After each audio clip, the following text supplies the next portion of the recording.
Saludos, soy Daniel Kokemper y este es el curso de Elementos Activos de la Escuela de Ingeniería Electrónica del Instituto Tecnológico de Costa Rica. En la clase de hoy veremos el tema de la lección 9, Aplicaciones del diodo 1. En la figura podemos observar un diagrama muy general de los bloques que conforman una fuente de alimentación CD. Para esto es necesario comenzar con una fuente de alimentación de corriente alterna y aplicarle un procesamiento que convierte una onda sinusoidal en una constante. La onda senoidal es de 120 voltios RMS a 60 Hz. El transformador se encarga de reducir la tensión al valor deseado, usualmente menor a 20 voltios. Seguidamente se aplica la rectificación, la cual es el proceso en el que la porción negativa de la señal sinusoidal se hace positivo, como se observa aquí. A eso se le conoce como rectificación de onda completa, aunque también existe la rectificación de media onda que veremos más adelante. Esta salida se conecta a un filtro formado por un capacitor que produce una tensión casi constante, salvo por una pequeña variación llamada rizo. Esto que vemos en esta imagen aquí. Un regulador de tensión se encarga de eliminar esta pequeña variación y produce la tensión CD finalmente. El rectificador de media onda utiliza un diodo como se observa en el circuito.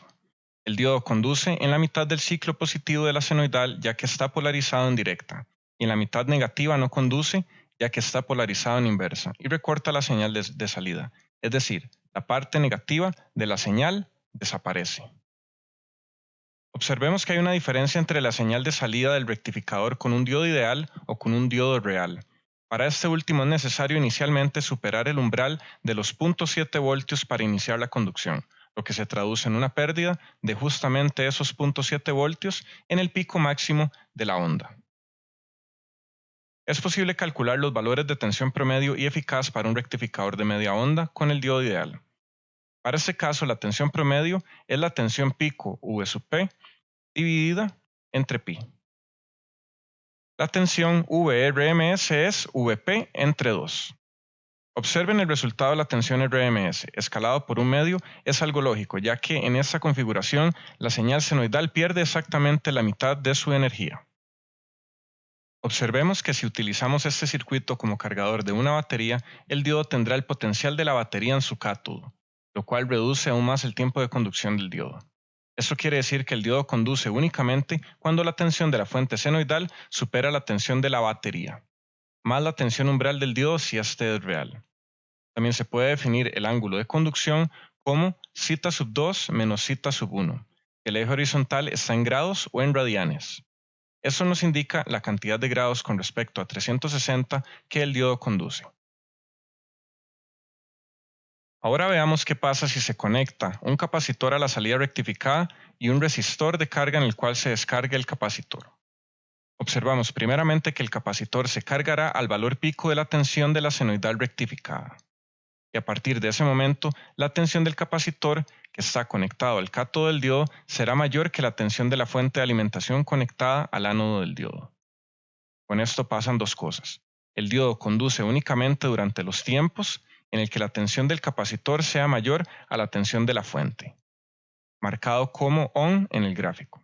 Y segundo, que el capacitor se carga al valor pico de la senoidal y seguidamente comienza a descargarse de manera exponencial, aunque es posible aproximarlo a una línea recta. La velocidad de descarga está dada naturalmente por la constante tau igual a RC. Si el capacitor es lo suficientemente grande, ya que la carga por lo general va a ser un valor constante, este tiempo será largo y parecerá que el capacitor se descarga de manera lineal. Si el valor del capacitor es muy pequeño, este se descargará tan rápido que la tensión podría ser incluso cero. Como mencioné anteriormente, el capacitor volverá a cargarse en el momento en que la tensión de la fuente supere el valor de la carga del capacitor. Se observa además que la corriente en la carga sigue la forma de la tensión en el capacitor, y que esta tendrá esa variación que se observa, la cual es justamente llamado rizado o ripple. La tensión de rizado V sub R es la diferencia entre el valor máximo y mínimo de la tensión de salida en la carga y se aproxima al valor V sub M menos V on entre la resistencia de carga por la capacitancia del filtro por la frecuencia de la fuente senoidal. Es posible obtener una relación entre la corriente de carga máxima y la tensión de rizado y el periodo de la senoidal. La tensión promedio está dada por V sub P menos V sub R entre 2. Aquí podemos observar una simulación de un rectificador de media onda para diferentes valores de capacitores y una resistencia de carga constante. Para valores más pequeños de capacitor, este se descarga más rápidamente y el rizado es mayor. Adicionalmente, la corriente también será menor a menores valores de capacitancia. Cabe mencionar en este momento que el rizado es un efecto indeseado y debe reducirse en la medida de lo posible.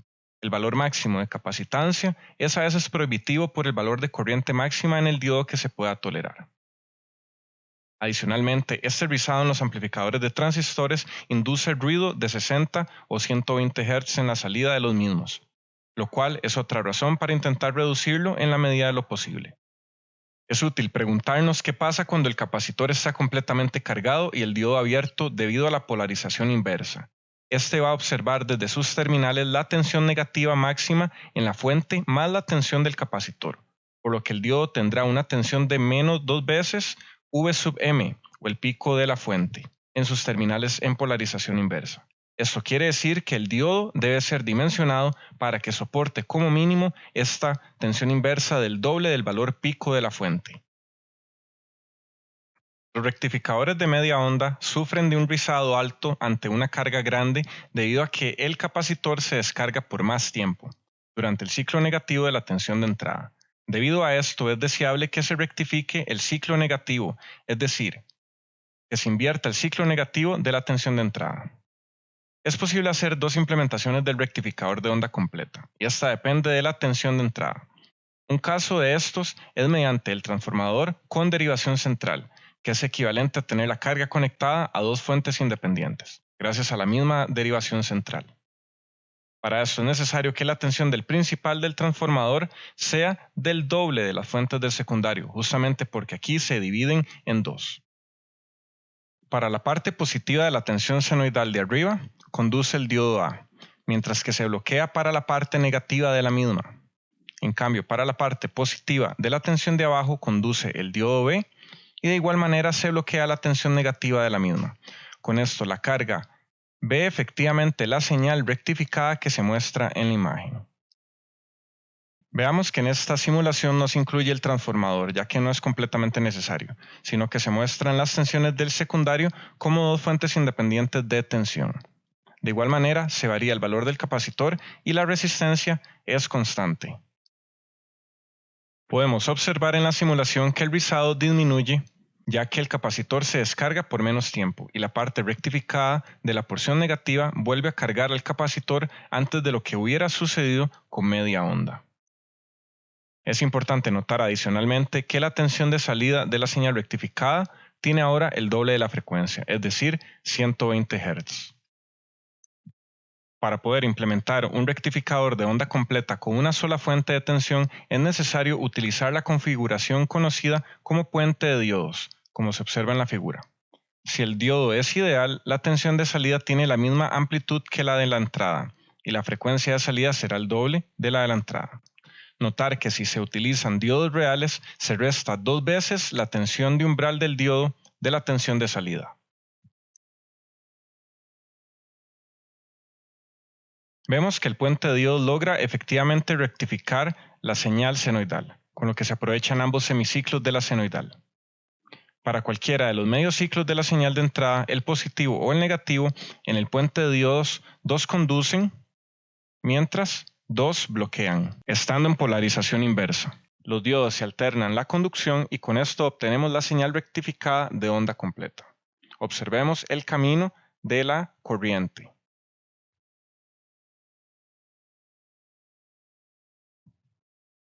Es posible demostrar que la tensión promedio de salida es 2 veces Vp dividido entre pi.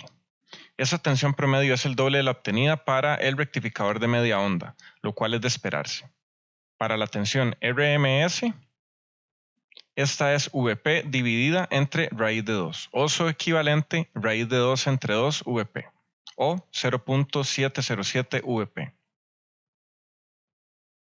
El rizado también disminuye por un medio, debido a que el capacitor se carga más rápido debido a la parte negativa rectificada, por lo que el valor del capacitor necesario para una misma corriente con respecto al rectificador de media onda es de la mitad.